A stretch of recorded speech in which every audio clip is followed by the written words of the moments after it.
கொட்டாஞ்சேனை மாணவியின் மரணம் தொடர்பான விசாரணைகளை விரைவுபடுத்துமாறு பிரதமர் ஹரிணி அமரசூரிய போலீஸ் விசாரணை குழுக்களுக்கு அறிவுறுத்தியுள்ளார்.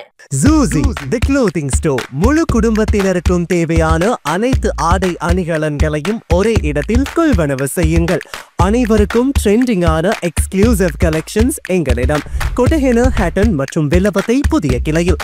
சந்தோஷமான தருணங்களை ஜூசியுடன் கொண்டாடுங்கள். பிரதமர் தலைமையில் நேற்று நடைபெற்ற சந்திப்பின் போது இந்த அறிவுறுத்தல் வழங்கப்பட்டுள்ளது. தொடர்புடைய மாணவியின் பெற்றோரும் சம்பவம் குறித்து விசாரணை நடத்தும் போலீஸ் குழுக்களும் இந்த சந்திப்பில் கலந்து கொண்டிருந்ததாக பிரதமரின் ஊடக பிரிவு தெரிவித்துள்ளது. அதே நேரம் பாடசாலையிலும் பயிற்சி வகுப்பிலும் குறித்த மாணவிக்கு நடந்ததாக கூறப்படும் சம்பவங்கள் குறித்து பாரபட்சமற்ற துல்லியமான மற்றும் விரைவான விசாரணைகளை நடத்துமாறும் பிரதமர் போலீஸ் விசாரணை குழுவிற்கு அறிவுறுத்தியுள்ளார்.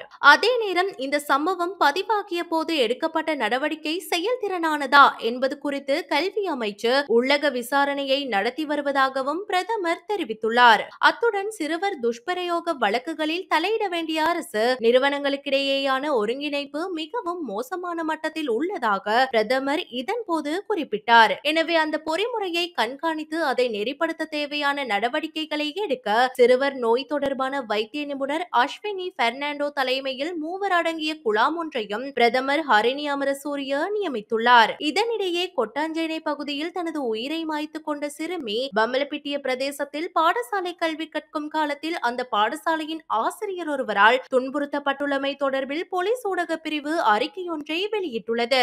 இந்த சம்பவத்துடன் தொடர்புடைய ஆசிரியர் கடந்த ஜனவரி மாதம் 8ஆம் திகதி கைது செய்யப்பட்டு 10ஆம் திகதி பிணையில் விடுவிக்கப்பட்டதாக போலீஸ் ஊடக பிரிவு வெளியிட்டுள்ள ஊடக அறிக்கையில் குறிப்பிடப்பட்டுள்ளது.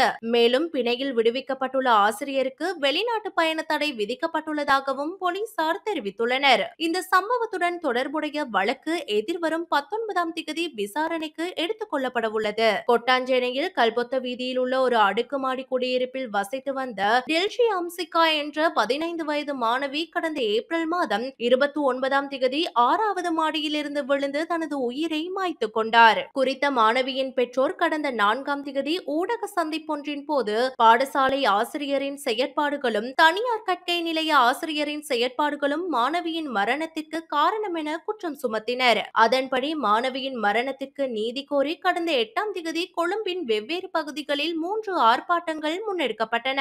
மாணவியின் மரணம் தொடர்பில் பாராளுமன்றத்திலும் 2 நாட்களாக விவாதிக்கப்பட்டது. இதேவேளை மாணவியின் மரணத்துடன் தொடர்புடையதாக குற்றம் சுமத்தப்பட்ட தனியார் கற்கை நிலைய உரிமையாளர் நேற்று முன்தினம் மாலை குற்றப்புலனாய்வு திணைக்களத்தில் முறைப்பாடு ஒன்றை பதிவு செய்திருந்தார். இதனிடையே சிறுமியின் மரணம் தொடர்பில் தேசிய சிறுவர் பாதுகாப்பு அதிகார சபை தற்போது விசாரணைகளை ஆரம்பித்துள்ளது. இதேவேளை கொட்டாஞ்சேனை மாணவி விவகாரத்தில் நீதியை கிடைக்க விடாமல் செய்யும் நோக்கில் சில தரப்பினர் ஈடுபட்டு வருவதாக யுனைடெட் ஹியூமன் ரைட்ஸ் என்ற மனித உரிமைகள் அமைப்பின் நிறைவேற்று பணிப்பாளர் பிரதீபா வர்ணகுலசூரிய குற்றம் சுமத்தியுள்ளார். அத்தோடு குறித்த மாணவியின் தரப்புக்கு அநீதி ஏற்படும் வகையில் தொடர்ந்தும் செயற்பாடுகளை முன்னெடுப்பதனை தவிர்க்குமாறும் அவர் கோரிக்கை விடுத்துள்ளமை குறிப்பிடத்தக்கது.